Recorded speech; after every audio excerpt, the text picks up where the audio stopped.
Okay, so today's purpose is less physically playing and more thinking about how important lyrics are in folk music. We've been working on Old Dan Tucker, which is a 19th century pioneer folk song in Americana music, and there's many out there like that. Today we're going to be talking about older songs and newer songs that have the same exact idea. It still uses string instruments. People still around the whole country sing it by rote, but it's also telling a story. So our purpose is to analyze folk music lyrics today, and how we're going to listen and read the lyrics. We're going to understand the importance of the verse and the chorus. Verses tell the story. Chorus tells the main idea. Verses tell the story, beginning, middle, and end. And the chorus pretty much gives you the title of the song, the main objective, the main idea of the whole entire song. So as you came in class, you listened to a song, and I'm sure by now you decided what that song was, and you could hum along to it.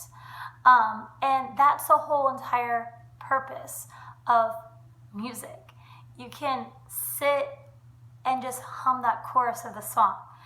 Now the verses are that tricky character that really tell you the meaning of what the song is about. And the funny thing is people don't really stop and listen to the chorus. The verse. And that's the most important part.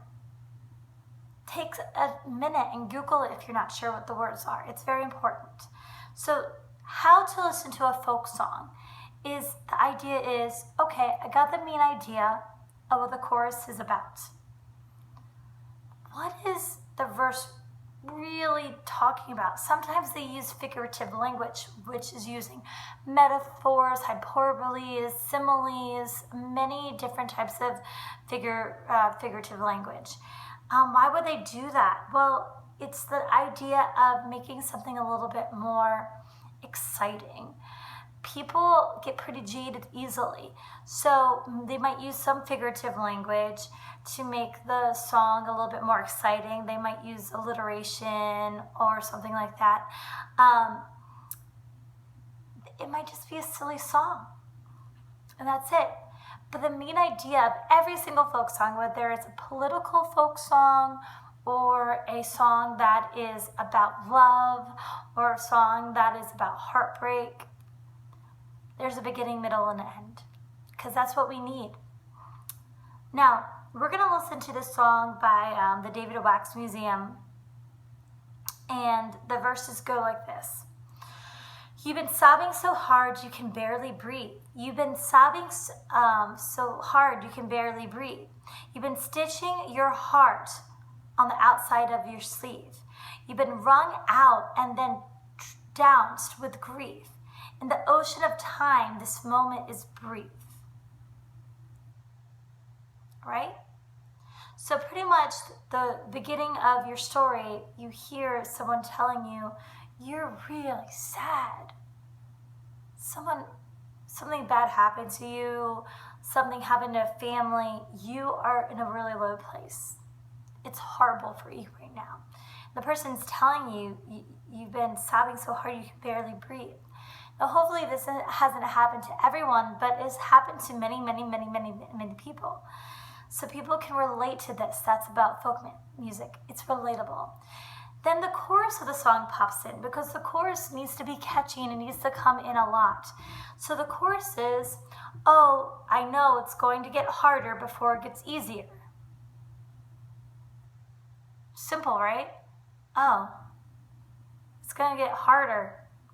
It's not going to be easier now. It's just going to keep on getting harder. And they're sympathizing with you. And then they tell you, knock, knock, fate was at the door. Knock, knock, too loud to ignore. Knock, knock, we were unprepared. Knock, knock, fate, it does not care. So The idea is that you didn't know what was going to happen. Fate will never tell you what's going to happen. You can't live your life by knowing what's going to happen every next moment because you don't know what fate is going to happen. So you're never going to be prepared for something bad because you're never really hoping something bad's going to happen. You're not going to be like, hey, I'm going to get hit by a bus today. Woo!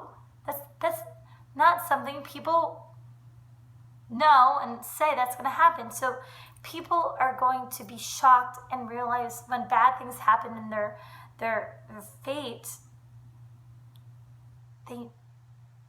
it's going to be harder before it gets easier. So that's why the chorus is so simple.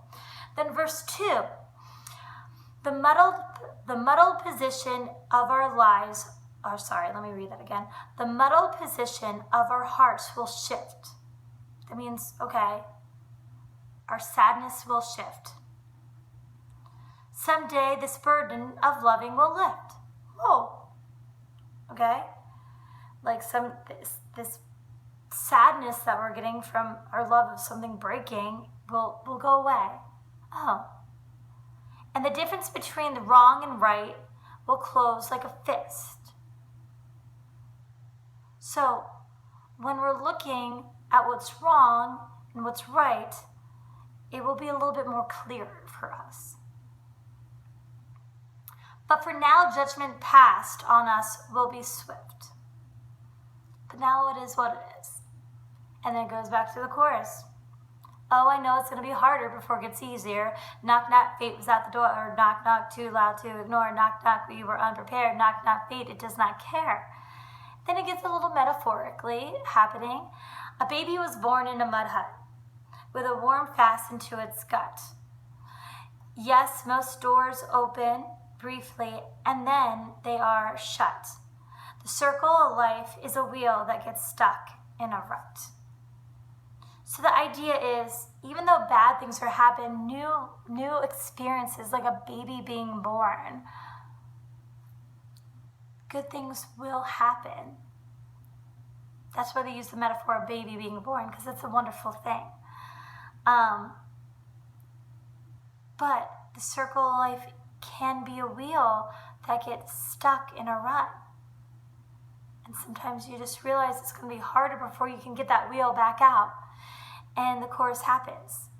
Now, the cool thing about folk song is that kind of sounds like it's going to be a super depressing song with minor chords and ambient cellos in the background, like sadness. No.